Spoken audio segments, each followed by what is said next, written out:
السلام عليكم ورحمة الله وبركاته، حبايبي عاملين ايه؟ يا رب دايما تكونوا بخير. يلا بينا نشوف النهارده هنعمل ايه في الفيديو الجديد ده.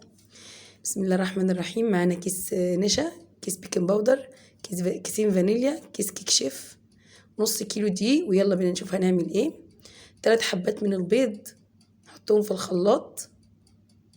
كيكة الخلاط دي من انجح الكيكات يا جماعة، دي اسمها كيكة الليمون. 3 بيضات وكيسين من الفانيليا اهو فاضيين مع بعض. معايا بقى معلقة كبيرة من الخل،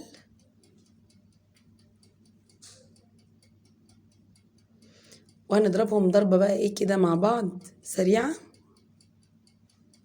بسم الله. يبقى حطينا 3 بيضات، كيسين فانيليا، معلقة خل، ونضربهم كويس. تمام، هيعمل فوم كده خفيف اوي يا حبايبي. معانا بقى شوبين من السكر، كوباية شوب من السكر اهو 2، ومعايا ليمونتين. الليمون بيخلي الكيك جميل جدا يا حبايبي، اللون والطعم والريحة. كوبايتين سكر ومعاهم وكمان معلقتين كبار مليانين كده. اللي حابب يزود سكر يحط، واللي مش حابب مش عايزها حلوة قوي يحط كوباية ونص او كوباية. واحدة واحدة كده بقى نحط الزيت، كوباية شوب كبيرة زيت.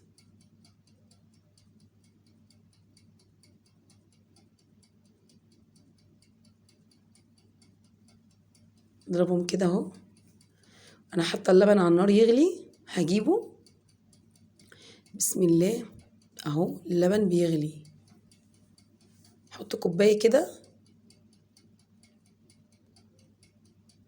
اسفة اللبن اللي وقع ده. بسم الله. دي تاني كوباية. هنقص بس الخليط عشان احط ده، عشان الخلاط مش هياخد كل ده. هنقص بقى الخليط كده شوية.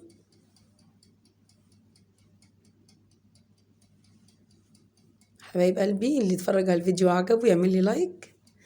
بستنى الكومنتات بتاعتكم، بصراحة بتفرح قلبي. ربنا يفرح قلب كل حد عامل لي كومنت، فرحني.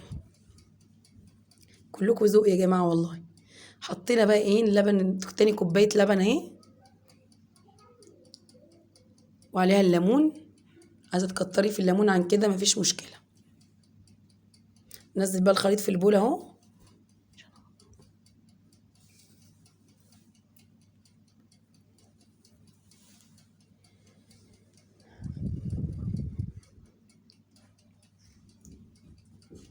يلا بينا بقى، انا نخلة دي قبل كده بس هننخله تاني. معايا بقى 3 معالق كبار من النشا، 3 كبار. معايا كيس كيك شيف، ومعايا كيس بيكنج باودر. انا افضي نص ده ونص ده، مش هتفضيه كله. انا بحب استعمل الاتنين مع بعض، بيدوني نتيجة كويسة. هديهم تقليبه اهو. بسم الله. وبعد كده هنخل الدقيق على الخليط، نص كيلو دقيق.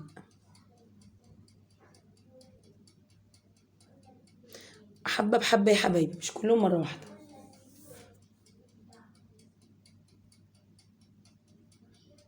طبعا انتي بتلفي كده الخليط بالراحة، بتقلبيه بالمضرب البيض.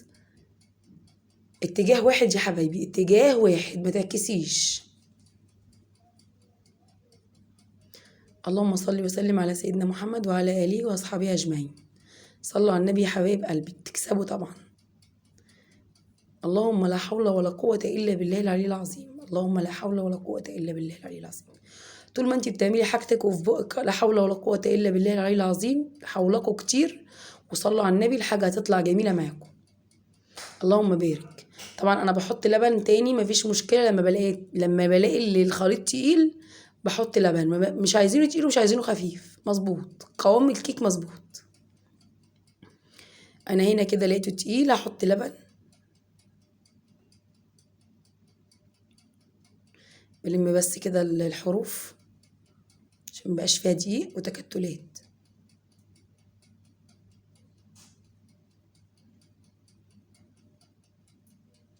بسم الله. اهو لبن مغلي يا جماعة، مغلي حرفيا مغلي. يلا يا عسل يا قمر انت وهي، حطوا لي اللايك، ما تنسونيش في اللايك، واللي ما اشتركش في القناه يشترك فضلا وليس امرا. طبعا انا دهنت الصينيه زبده، الحته دي ما جاتش، وعفرتها بحبه دقيق وحطيت الخليط. درجه حراره 180 من تحت، بس اول ما تاخد لون من تحت اقوم، طبعا انا حبيب قلبي في الرف الاوسط، اقوم مديها لون من فوق. هي خدت لون بزياده بس برضو كانت تحفه. بسم الله، نقطعها اهو مع بعض ونشوف النتيجه. انا بقطعها لكم هي سخنه يا جماعه جدا جدا، بس انا عشان كنت مستعجله عايزه اصور معاكم. طبعا لو قعدت ما كانش هلاقي حاجه اصورها اساسا. ما شاء الله، اللي بألف انا وشايفه اللي كلوها يا رب. ما شاء الله، احلى كيك الليمون، جميله جميله جميله، بس بقول لكم سخنه، بس طعمها تحفه تحفه تحفه. حطوا لي اللايك، متنسونيش بقى في اللايك يا حبايبي، في رعايه الله، ويا رب دايما تكونوا بخير كده وصحه وسلامه. ومستنيه الكومنتات بتاعتكم تقولوا ايه رايكم. في رعايه الله وامنه، مع الف سلامه يا حبايب قلبي.